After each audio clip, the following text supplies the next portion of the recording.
Kai Excel og giver mig det. Det synes jeg. Er du klar, Mark? Med.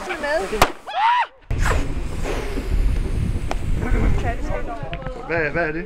Det er sådan nogle små plomser, som man køber som sådan en form for symbol på, at det nytter noget at tro på noget.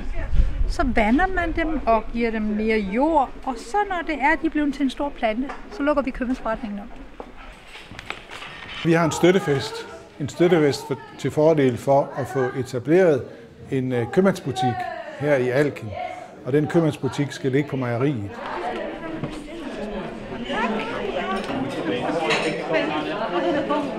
Her i caféen, der kan du få kage og boller og lavkager og kaffe og te. Så er der lopper. Så kan man finde sig et dejligt loppefund.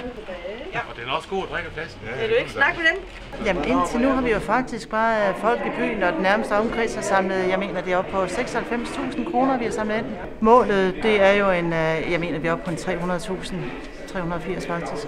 Men vi har gang i fonder, og vi har gang i den her støtte der, og vi har nogle støttekoncerter, der kommer senere hen. Det der skal ske nu, det er jo faktisk, at vi skal lave en teaterforestilling inde i vores kommende købmand. Ja, formålet er jo, at vi skal have et sted, hvor vi køber vores dagligvarer, men det er lige så meget, at vi vil have et sted, hvor vi kan have et fælles mødepunkt.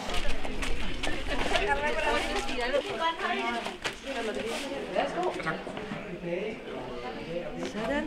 De højeste bagerst. Goddag og velkommen.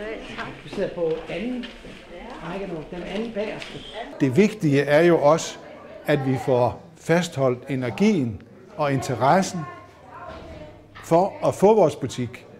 Og derigennem støtter det fællesskab, som vi jo er så glade for, og som vi vil gøre alt for at fastholde og udbygge.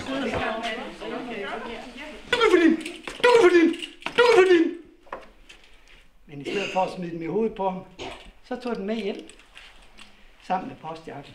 Så fik han den. Ja, så fik han den. Det var da det. Det gjorde han da. Hvis man gerne vil støtte projektet, så skal man give et gavebidrag.